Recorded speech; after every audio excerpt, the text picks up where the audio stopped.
예, 안녕하십니까. 오늘 정신무적과 성경 어떤 내용인지 한번 살펴보도록 하겠습니다. 오늘은 궁극적 대상과 하나님의 형상 이와 같은 제목으로 살펴보겠습니다. 예, 궁극적 대상이라는 건 락강 개념이죠. 락강에 의하면 주체는 대타자의 결여와 욕망 속에서 자신의 결여를 발견하고 대상을 추구하는 욕망의 주체로 등장하게 된다고 합니다. 여기서 주체가 추구하는 대상의 방향과 실체를 결정하는 것은 결여의 기표, 인 동시에 주인기표입니다. 네. 나에게 어떤 주인기표가 뜰 때, 주인기표가 발현될 때, 그때 주체는 대상을 지향할 수 있게 되는 것이죠. 결여의 기표, 나의 주체의 결여를 지각하게 만드는 기표죠. 예, 대타자와의 담론을 통해서 나타나는 것이죠. 주인기표 역시 담론 과정 속에서 나타나는 것입니다. 예, 주인기표란 다른 말로 대표기표라고 하는데 나를 대표하는 거예요. 다른 모든 기표를 대신해서 나를 대표하는 것입니다. 즉 주체가 발견한 자신의 주인기표야말로 자기 자신이다 이렇게 얘기할 수 있습니다. 이 주인기표가 이 주체의 인생을 이끌어가는 하나의 견인차다 이렇게 얘기할 수 있죠. 이 주인기표가 지시하는 대상이 곧 주체가 추구해야 할 궁극적 대상이다. 예. 주체가 추구하는 궁극적 대상은 자신의 결여를 채워줄 것이라고 가정된 대상입니다. 실제로 그렇게 되는지는 그거는 미지수죠. 그래서 대상은 X라고 하는 것입니다. 미지수 X.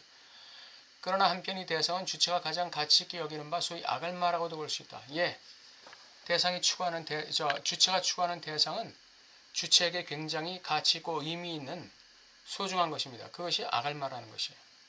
이 아갈마에는 소유의 차원의 아갈마가 있는 반면 존재적 차원의 아갈마도 있다.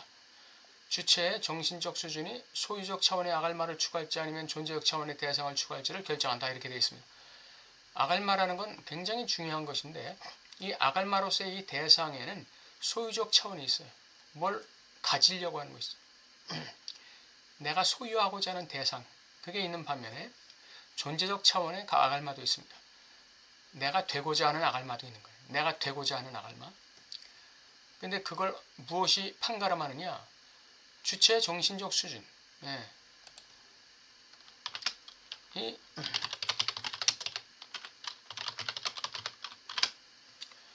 정신적 혹은 무의식적 대표기표. 이 정신적 수준, 주체의 정신적 수준, 정신을 지배하는 대표기표 또는 무의식을 지배하는 대표기표. 이것이 소유적 차원의 아갈마를 지향할지 존재적 차원의 아갈마를 지향할지를 결정하는 것입니다. 이 아갈마에 대해서 생각해 볼 때 우리는 소유하고 싶은 소중한 것이라고 볼 수 있지만 한편으로는 내가 이뤄서는 안 될 소중한 어떤 가치라고도 할 수 있어요. 예.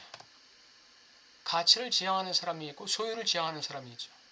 소설가 박경리 선생은 진정한 자존감이란 내가 소중히 여기는 가치를 끝까지 지키는 것이라고 통영에 있는 그 박경리 기념관에 그렇게 기록하고 있습니다. 내가 진정으로 지키기 원하는 소중한 가치, 그것이 락강이 말하는 아갈마, 즉 대상이 아니겠는가. 락강은 그의 말년에 그것이 바로 사랑이라고 세미나 11에서 밝히고 있습니다. 거기서 락강은 사랑을 뭐라고 얘기합니까? 내가 갖지 않은 것을 원치 않는 사람에게 주는 것이 사랑이다 이렇게 얘기했고 또 사랑은 차이를 받아들이는 것이다 이렇게 얘기했습니다. 차이를 받아들인다는 것 굉장히 어려운 것이죠. 차이를 받아들이기 위해서는 내가 그만큼 넓어지고 깊어져야 되지 않겠어요? 내가 그만큼 정신적 심리적 소화 능력이 있어야 되지 않겠어요? 무의식적인 해동 능력, 무의식적인 소화 포용의 능력이 있어야 되는 것이죠. 그게 사랑이라고 얘기하는 것입니다. 차이를 받아들인다는 건 결코 낭만적이고 환상적인 개념이 아닙니다. 반신적이고 반윤리적인 것도 사랑이라는 이름으로 받아들여야 하는가의 문제이다. 그러니까 차이가 있는데 차이가 나는 반신적이지 않아요. 반윤리적이지 않아요. 근데 저 사람은 반신적이고 반윤리적이에요. 그러면 사랑이 차이를 받아들이는 것이라는 그 개념에 의거해서 그 반신적이고 반윤리적인 그 차이도 내가 받아들여야 되는가? 이건 생각해 볼 문제죠. 자, 또 하나의 고려할 점은 락강이 말하는 사랑이 기독교적 관점의 아가페와 같은 개념인지의 문제이다. 예. 그건 아니라고 봅니다. 주체가 상실한 궁극적 대상. 동시에 주체가 잃어버린 가장 소중한 가치. 즉 아갈마로서의 대상은 기독교적으로 말하자면 하나님의 형상입니다.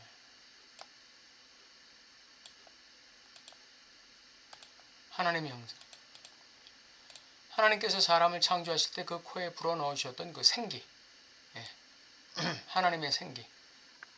하나님이 인간에게 불어넣어줬던 그 생기. 이게 곧 하나님의 형상이다. 임하고대. 하나님의 숨기운. 숨기운이 아니라 숨기운입니다. 숨기운. 하나님의 생기. 그것이 하나님께서 인간 창조 시에 인간에게 부여하신 하나님의 형상입니다. 사람들은 자신 안에 하나님의 형상이 있는 줄도 모르고 늙어가는 거예요. 이 하나님의 형상은 죄로 인해서 부패해졌습니다. 예. 인간에게 부여되었던 하나님의 형상은 죄로 인해서 완전히 부패되었어요. 그 기능이 상실된 상태에 있습니다. 그래서 인간은 하나님을 찾아갈 능력을 상실한 거예요. 인간 스스로 하나님을 찾아갈 능력이 상실된 상태에 있습니다. 하나님이 인간에게 접촉하셔야만 비로소 인간은 하나님을 찾아갈 수 있는 능력을 부여받는 거예요. 그래서 사도 바울은 너희 안에 그리스도의 형상이 이루기까지 내가 해산하는 수고를 다시 한다고 얘기했습니다. 너희 안에 그리스도의 형상이 이루기까지 내가 해산하는 수고를 다시 한다.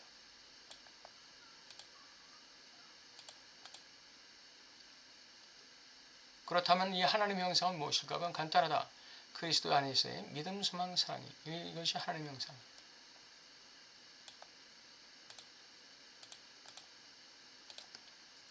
이 하나님의 형상은 반드시 예수 그리스도를 구주로 고백하는 사람에게 회복됩니다. 아무에게나 회복되는 게 아니죠. 기독교에서는 아무리 죄로 인해서 하나님의 형상이 파괴됐다 할지라도 회개하고 그리스도를 주로 시인하는 사람에게는 그 형상이 회복되는 거예요.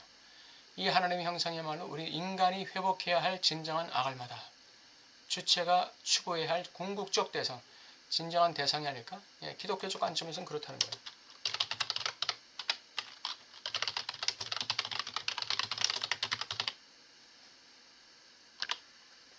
우리는 얼마나 오랫동안 나라는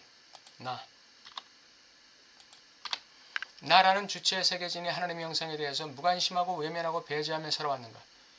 아니 내 안에 하나님의 형상이 있음도 듣지도 못하고 알지도 못하고 살지는 않은가? 우리의 진정한 궁극적 대상은 돈인가?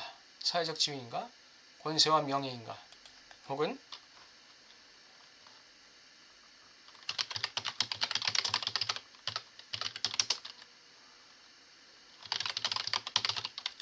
승화된 인격과 정신인가? 예. 인간의 힘으로 도달하는 승화된 인격과 정신? 이거 하나님의 형상과는 아무런 상관이 없습니다. 성경은 말씀하고 있습니다. 우리의 돌아보는 것은 보이는 것이 아니요 보이지 않는 것이니 보이는 것은 잠깐이요 보이지 않는 것은 영원함이라. 하나님은 인간이 자기 스스로 자기 인격과 정신성을 승화시켜서 만들어내는 그 산물은 하나님께서는 인정하지 않아요.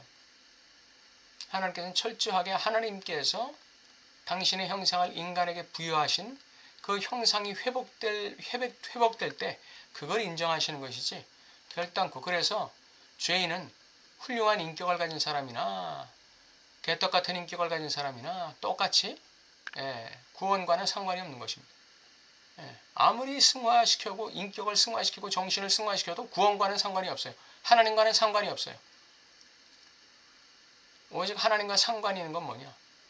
하나님이 우리 안에 부여하신 하나님의 형상, 이것을 얼마나 우리가 소중히 여기고 회복시키고 나의 삶 속에 육화시키기 위해서 몸부림쳤는가? 이것이 바로 하나님 앞에서 채점, 점수를 받는 유일한 비결이 되는 거죠. 네, 오늘 궁극적 대상과 하나님의 형상, 락강적 관점과 그 기독교적 관점을 한번 비교해서 살펴봤습니다. 다음 시간에 또 뵙겠습니다. 들어주셔서 감사합니다.